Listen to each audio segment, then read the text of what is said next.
What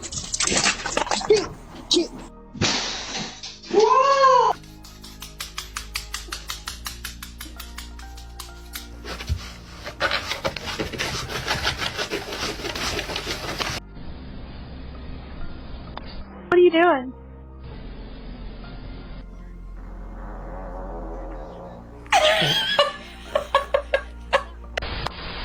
Hi. Daisy, no.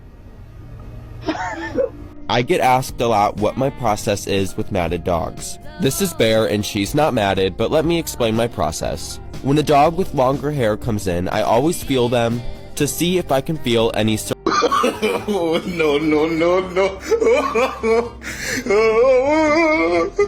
no.